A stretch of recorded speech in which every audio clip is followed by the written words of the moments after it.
ஞானானந்தமயம் தெய்வம் நிர்மலஸ்படிகாகிருதிம் ஆதாரம் சர்வ வித்யானாம் ஹயக்ரீவம் உபாஸ்மகே. நேயர்கள் அனைவருக்கும் அஸ்ட்ரோகேஎஸ் ஐயங்காரின் பணிவான நமஸ்காரங்கள். மாத பலன் விஸ்வாவசு வருஷம் வைகாசி மாதம் 15/6/2025 14/6/2025 வரலும் உண்டான காலகட்டம். இந்த மாதத்தை தமிழ் மாதத்தில் வைகாசி மாதம்னு சொல்லுவோம். பொதுவாகவே நம்ம மாத கிரகங்கள்னு சொல்லக்கூடிய சூரியன், செவ்வாய், புதன் மற்றும் சுக்கிரனுடைய மாற்றங்களை வச்சு சொல்லுவோம்.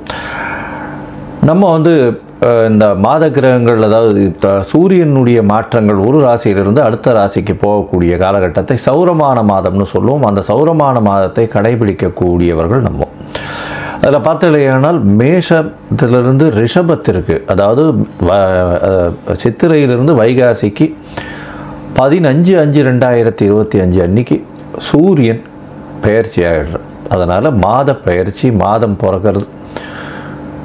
ரிஷபராசிக்கு மாதம் வந்துடுத்து, அதாவது சூரியன் வந்துடுறார். இந்த காலகட்டத்தில் என்னென்ன மாற்றங்கள் இருக்குது, என்னென்ன ஏற்றங்கள் இருக்குது, முதல்ல இந்த மாதத்தினுடைய கோள் சாரம் என்ன, இந்த மாதத்தில் வரக்கூடிய விசேஷ தினங்கள் என்ன அப்படின்றத பார்ப்போம்.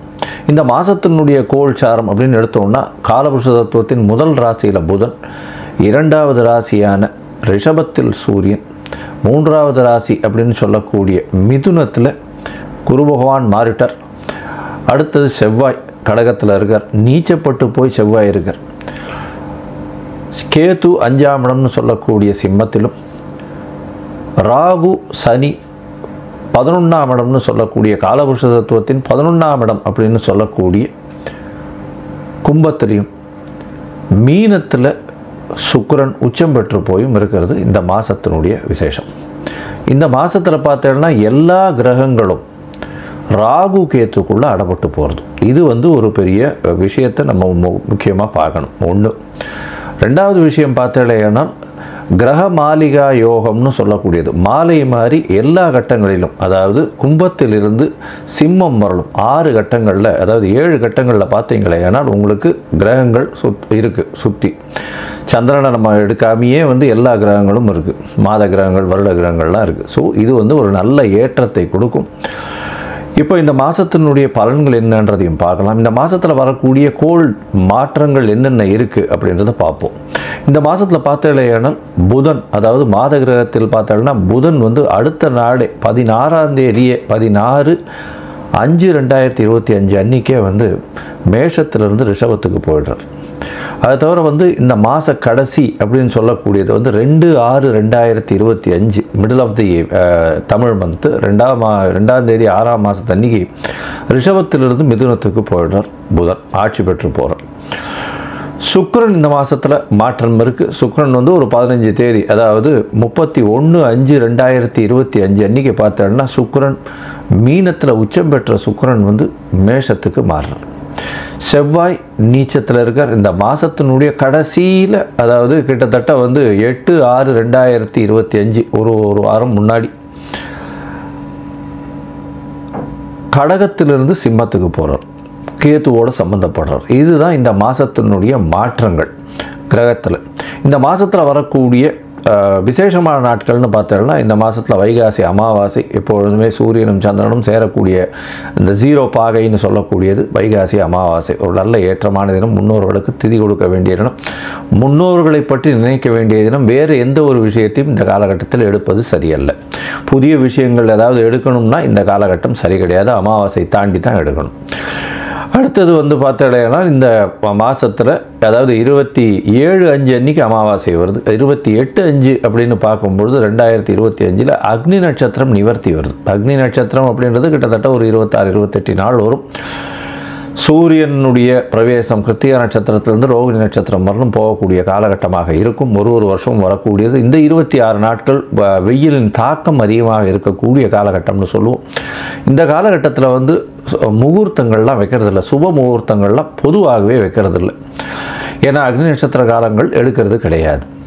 சரி, அடுத்தது பார்த்தேன்னா வாஸ்து நாள் வருது. வாஸ்து நாள், வாஸ்து கண்விழிக்கும் நாள் அப்படின்னு சொல்லக்கூடியது இந்த காலகட்டத்தில் வருது. அது 4/6/2025 அன்றைக்கி வருது.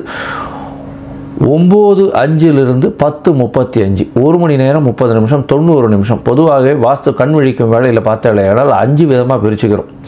அதில் பார்த்தாலேயானால் வாஸ்து புருஷன் கண் விழித்து காலை கடன்கள் செய்ய முடிக்கும் நாள், அதற்கு பிறகு அவர் ஸ்நானம் பண்ணக்கூடிய டைம், அதுக்கப்புறம் குளிக்கிற டைம், அவர் போஜனம் பண்ணக்கூடிய டைம், அதுக்கப்புறம் தாம்பூலம் தரிக்கக்கூடிய நேரம். இது எல்லாமே 18 நிமிஷமாக பிரிச்சுடுறோம். இதில் கடைசியில் இந்த 10:35 மைனஸ் ஒரு 36 நிமிஷம் பார்த்தாலேயானால் 9:59 10:35 வரலாம் இருக்கக்கூடிய நேரத்தில் இந்த வாஸ்து, அதாவது தாம்பூலம் தரிக்கும் நேரமும் சாப்பிடும் நேரத்திலையும் இந்த வாஸ்து ஏதாவது ஒரு புதிய வீடு கட்டணும், கன்ஸ்ட்ரக்ஷன் பண்ணணும், பெருசாக வாசக்கால் வைக்கணும், அதோட நிலம் பதிவு பண்ணணும், இந்த மாதிரியான விஷயங்கள் பண்ணீர்களே ஆனால் கண்டிப்பாக உங்களுக்கு ஏற்றத்தை கொடுக்கும். அந்த ஆரம்பிக்கிற ப்ராஜெக்ட் நல்லபடியாக முடியக்கூடிய வாய்ப்புகள் உண்டு. எந்த தோஷமும் இல்லாத காலம் அந்த வாஸ்து புருஷன் கண் விழிக்கும் காலம். ஒரு வருஷத்துக்கு பார்த்தாலும் 8-9 இருந்தால் அவர் வாஸ்து புருஷன் கண் விழிப்பார். அது ஒரு பெரிய ஏற்றத்தை கொடுக்கும். அதற்கு பிறகு இந்த வருஷம் இந்த மாதம் பார்த்தோம்னா வைகாசி விசாகம் பெரிய ஏற்றம். பௌர்ணமிகளை கொண்டாடுவோம். நம்ம இந்துக்களினுடைய பெரிய விசேஷமே பௌர்ணமியும் அமாவாசையும், சூரியன் சேர்றதும் சூரியன் சந்திரன் பிரிந்து இருப்பதும் 180 பாகையில் இருக்கிறதையும் கொண்டாடக்கூடியது. பௌர்ணமி யோகம்னே பெரிய விசேஷம். அதுவும் வைகாசி விசாகம் பெரிய ஏற்றத்தை கொடுக்கக்கூடிய விஷயம். அதுவும் முருகப்பெருமானுடைய அவதரித்ததாக சொல்லக்கூடியது. அதாவது முருகப்பெருமான் அவருடைய பிறந்த நாளாக சொல்லக்கூடியது வைகாசி விசாகம். அதனால் இது ஒரு பெரிய ஏற்றம். எல்லா முருகன் கோவிலையும் நல்ல பெரிய ஏற்றமான காலகட்டமாக இருக்கும். முருகன் கோவிலெலாம் ரொம்ப க்ரௌடாக இருக்கும். அன்றைக்கி முருகன் போய் சேவிச்சுட்டு வர்றது பெரிய விசேஷத்தை கொடுக்கும். சரி, இப்போது மேஷம் முதல் மீனம் வரை இந்த மாதத்தில் எப்படி இருக்குது ஒரு ராசிக்காரர்களுக்கும் அப்படின்றத பார்க்கலாம். அதற்கு முன்னாடி என்னுடைய மொபைல் நம்பர் கீழே ஸ்க்ராலிங்கில் போயிட்டுருக்கோம். உங்களுக்கு அஸ்ட்ராலாஜிக்கல் கன்சல்ட் தேவைப்பட்டதுன்னா எனக்கு ஃபோன் பண்ணுங்க.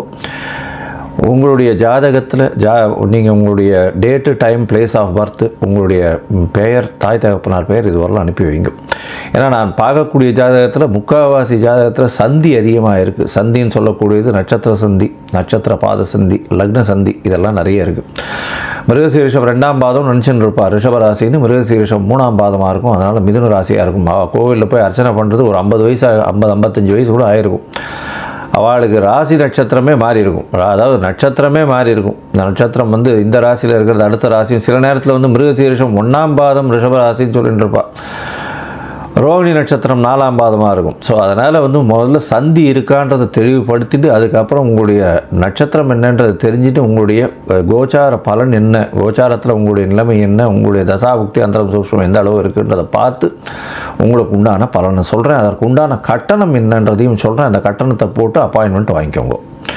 சரி, இப்போ மேஷம் முதல் மீனம் வரை உங்களுடைய ராசிக்கு மேஷம் முதல் மீனம் வரை இப்பொழுது விஸ்வாவசு வருஷம் வைகாசி மாதம் எப்படி இருக்குன்றதை பார்க்கலாம். கன்னியா ராசிக்காரர்களுக்கு நல்ல யோகமான காலம். ஏன்னா 10ஆம் இடத்துல குரு இருந்தாலும், அதாவது எப்போவுமே 10ஆம் இடத்துல குரு இருந்ததுன்னா பதவிகள் பறிபோகும் அப்படிலாம் சொல்லுவாள். இருந்தாலும் இந்த வைகாசி மாதம் பார்த்தடையானால் சப்தமத்தில் சுக்கிரன் நிற்கிறார். பெரிய ஏற்றம். என்ன ஒரு பெரிய விசேஷம் அப்படின்னா உங்களுடைய தனஸ்தான அதிபதி அப்படின்னு சொல்லக்கூடியவர் உச்சம் பெற்று போகிறார்.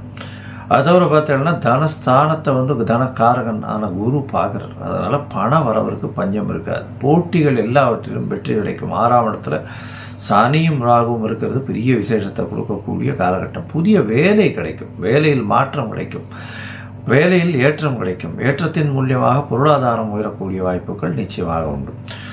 உங்கள் ராசியில் பார்த்தீங்கன்னா இவ்வளவு நாளாக ரொம்ப கஷ்டத்தில் இருந்த வாழ்க்கெல்லாம் பெரிய மாற்றங்கள் வரக்கூடிய வாய்ப்புகள் நிச்சயமாக உண்டு. பொதுவாகவே இந்த மாத கிரகம்னு சொல்லக்கூடியது சூரியன், செவ்வாய், புதன் மற்றும் இந்த சுக்கிரன், இந்த 4 கிரகத்தை வச்சு சொல்லுவோம். இந்த 4 கிரகத்தில் பார்த்தீங்கன்னா சூரியன் உங்களுடைய ராசிக்கு 9ஆம் இடத்துல போய் இருக்கார். 9ஆம் இடத்துல சூரியன் இருக்கிறது தந்தைக்கு உடல் நலத்தில் சற்று பின்னடைவை கொடுக்கக்கூடிய காலகட்டமாக அமையும். இருந்தாலும் தந்தையின் மூலியமாக வரக்கூடிய சொத்துக்கள் வரும். வெளிநாடு போய் படிக்கக்கூடிய வாய்ப்புகள் வரும். ஏன்னா 9ஆம் இடத்துல பார்த்தீங்கன்னா சூரியன் இருக்கிறது நல்ல ஒரு விசேஷம். இந்த மாதத்தில் பார்த்தீங்கன்னா உங்களுடைய ராசிக்கு, அதாவது 12ஆம் இடத்துல கேத்து இருக்கிறதுனால க்ஷேத்ராடனம் புண்ணிய ஸ்தலங்கள்லாம் போயிட்டு வரக்கூடிய வாய்ப்புகள் உங்களுக்கு வரும். அது தவிர உங்களுடைய ராசிக்கு பார்த்தீங்கன்னா 8ஆம் இடத்துல புதன் இந்த மாதம் ஆரம்பித்த ஒரே நாளில் ஒரு 9ஆம் இடத்துக்கு போய்ட்றோம். 9ஆம் இடத்துல சூரியனும் புதனும் சேர்ந்து இருக்கிறது நல்ல ஒரு ஏற்றம். ராசிநாதன் சூரியனோட சேர்ந்திருக்கிறது நல்ல ஒரு ஏற்றம். அதனால் வந்து கவலைப்பட தேவையில்லை. எல்லா விதமான வெற்றிகளும் வரும். திடீர் பாக்கியங்கள் வரக்கூடிய, எல்லா தடைகளும் நீங்கி நல்ல ஒரு வெற்றியை கிடைக்கக்கூடிய வாய்ப்புகள் நிச்சயமாக உண்டு. உங்களுடைய ராசிக்கு செவ்வாய், அதாவது உங்களுடைய ராசிக்கு 3-8 அதிபதி 11ஆம் இடத்துல நீச்சப்பட்டு போயிருக்கார். அவர் 12ஆம் இடத்துக்கு வர்றார். இந்த காலகட்டத்தில் கேதுவோட சம்பந்தம், தூக்கமின்மை வரும். சில வெளிநாடு டிராவல் இருக்கிறது கொஞ்சம் தடைபடக்கூடிய வாய்ப்புகள் நிச்சயமாக உண்டு. இந்த காலகட்டத்தில் பார்த்தாலேயானால் வெளிநாடு பயணம் போகிறதுக்குன்னு பார்த்துட்டு ஷார்ட் ட்ரிப் போயிட்டு வரக்கூடிய வாய்ப்புகள் உண்டு. மொத்தத்தில் இந்த மாதம், வைகாசி மாதத்தில் உடல் நலத்தில் ஏற்றம் இருக்கும். கவலைப்பட தேவையில்லை. சுக்கிரனுடைய பார்வை இருக்குது கன்னியா ராசிக்கு. அது தவிர பார்த்தாலேயானால் பண வரவிற்கு பஞ்சம் இருக்காது. போட்டிகளில் வெற்றி நிச்சயமாக. புதிய வேலை கிடைக்கும். வேலைகளில் ஏற்றம் கிடைக்கும். அது தவிர குருவின் பார்வை இருக்கிறதுனால பணத்திற்கு பஞ்சம் இருக்காது. புதிய வீடு மனை வாங்கக்கூடிய பாக்கியம் நிச்சயமாக உண்டு. எடுத்த காரியங்களில் வெற்றி. அது தவிர பார்த்தாலேயானால் புதுசாக வேலை மாற்றத்தின் மூலியமாக நல்ல ஒரு ஏற்றம் கிடைக்கக்கூடிய காலகட்டமாக அமையிறது. இந்த மாதத்தில் உங்களுக்கு வந்து சந்திராஷ்டம நாட்கள் அப்படின்னு சொல்லக்கூடியது, அதாவது சந்திரன் வந்து உங்களுடைய ராசிக்கு 8ஆம் இடத்துல மறையக்கூடிய நாட்கள்னு சொல்கிறது வந்து பார்த்தோம்னா சந்திராஷ்டம நாட்கள். சந்திராஷ்டம நாட்கள் வந்து 24/5/2025 26/5/2025 வரலும் இருக்கக்கூடிய நாட்கள் சந்திராஷ்டம நாட்கள். புதிய முயற்சி வேண்டாம். வெளியூர் வெளிமாநில பிரயாணம் வேண்டாம்.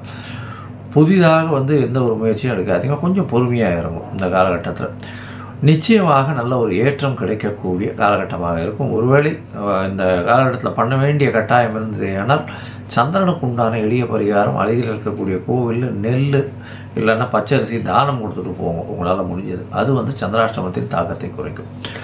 இந்த கன்னியா ராசிக்காரர்கள், அதுவும் வந்து இந்த இதில் இருக்கிறவா, அதாவது கலைத்துறையில் இருக்கிறவாளுக்கு நல்ல ஒரு ஏற்றம். அது தவிர வந்து கம்யூனிகேஷன், எலக்ட்ரிக்கல், எலக்ட்ரானிக்ஸ், மெக்கானிக்கல் இந்த மாதிரியான விஷயங்கள் இருக்கிறவாளுக்கு நல்ல ஒரு ஏற்றமும் மாற்றமும் இருக்கும். இந்த காலகட்டத்தில் பெரிய மாற்றங்கள் கிடைக்கக்கூடிய காலகட்டமாக அமைய போகிறது. நீங்கள் நரசிம்ம பெருமாளை போய் வணங்கிட்டு அவருக்கு ஒரு துளசி மாலை போட்டு வாங்கும். உங்களுடைய ஏற்றங்கள் எல்லாமே நல்லபடியாக இருக்கும்.